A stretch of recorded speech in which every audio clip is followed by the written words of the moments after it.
Tumbuhan lumut atau Bryophyta. Lumut dapat ditemukan hidup dan tumbuh di tempat-tempat yang basah dan lembab. Lumut menempel pada dinding kamar mandi, batu-batuan, dinding sumur, sawah, parit, tepi sungai, dan pohon. Ciri-ciri tumbuhan lumut. 1. Memiliki bagian tubuh menyerupai akar atau rizoid, batang dan daun, tetapi bukan akar, batang dan daun sejati atau kelompok Talophyta. 2. Tidak mempunyai pembuluh angkut pada organ tubuhnya. 3. Akar hanya berupa rizoid sebagai alat penghisap makanan. 4. Pengangkutan air dan mineral berlangsung dari sel ke sel secara lambat. 5. Habitat di tempat lembab atau basah. 6. Ukuran tubuhnya 0,5 sampai 15 cm. 7. Batang belum memiliki berkas pembuluh angkut, xilem, dan floem. 8. Berkembang biak dengan spora dan mengalami pergiliran keturunan atau metagenesis. Spora dibentuk di dalam kotak spora atau sporogonium yang ditutup oleh operkulum.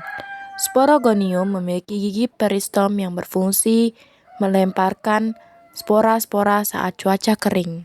Reproduksi tumbuhan lumut. Perkembangbiakan lumut dapat terjadi secara aseksual dan seksual.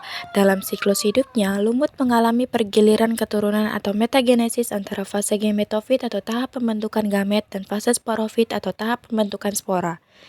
Dalam fase gametofit akan terbentuk antheridium dan archegonium. Antheridium dan archegonium terbentuk dalam gametangium. Reproduksi aseksual lumut terjadi melalui pembentukan spora haploid. Spora akan tumbuh menjadi protonema yang bersifat haploid. Ketika ada spora yang jatuh di tempat yang sesuai, spora akan tumbuh menjadi protonema. Protonema tumbuh menjadi tumbuhan lumut atau gametofit, dewasa dan menghasilkan antheridium yang menghasilkan spermatozoid serta archegonium yang menghasilkan ovum. Apabila terjadi fertilisasi antara spermatozoid dan ovum akan terbentuk zigot. Zigot akan berkembang menjadi sporogonium yang menghasilkan spora. Spora yang dihasilkan sporogonium akan membelah dan keluar serta tumbuh lagi menjadi protonema. Siklus akan berjalan seperti semula. Reproduksi seksual lumut terjadi saat lumut berada pada generasi gametofit. Antheridium menghasilkan spermatozoid yang banyak, sedangkan archegonium menghasilkan satu buah ovum. Sel-sel gamet yang dihasilkan bersifat haploid. Spermatozoid akan berenang dari antheridium menuju archegonium untuk membuahi ovum sehingga menghasilkan zigot yang bersifat diploid.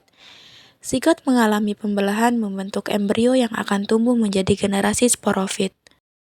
Tumbuhan paku atau Pteridophyta. Salah satu kelompok tumbuhan yang tinggi keanekaragamannya adalah tumbuhan paku. Diperkirakan ada 10.000 jenis tumbuhan paku di dunia. Ada sekitar 2.197 jenis tumbuhan paku yang tumbuh di Indonesia atau sekitar 22% paku-pakuan yang dapat tumbuh di Indonesia. Tumbuhan paku telah memiliki akar, batang, dan daun sejati.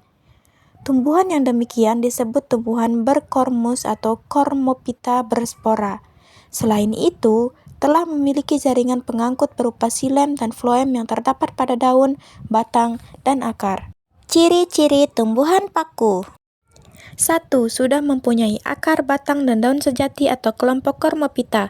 2. Berkembang biak dengan spora dan memiliki pergiliran keturunan atau metagenesis. 3. Hidup di tempat yang lembab, habitat ada yang di darat, perairan, serta menempel. 4. Batang ada yang bercabang-cabang dan berkayu. 5. Rizoid sudah berkembang ke bentuk akar. 6. Sudah memiliki pembuluh pengangkutan berupa xilem dan floem dengan tipe yang masih sederhana atau radial dan konsentris. 7. Tumbuhan paku muda memiliki daun menggulung dan bersisik.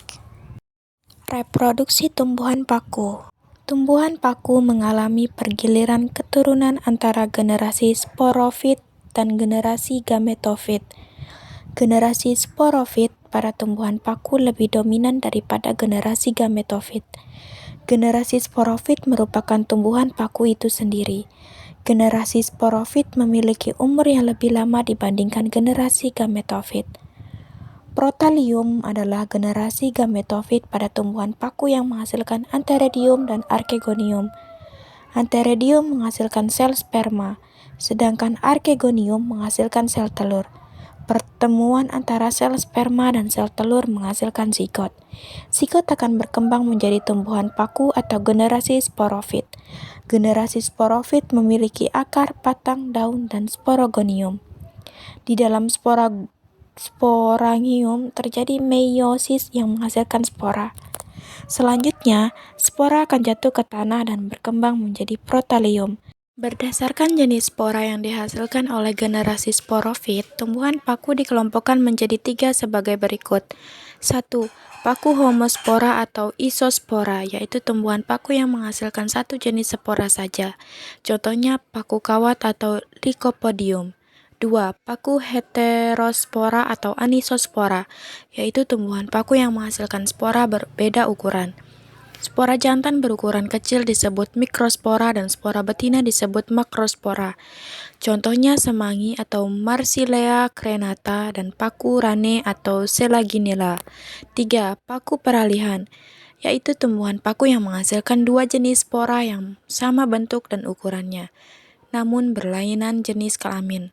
Contohnya paku ekor kuda atau Equisetum debile.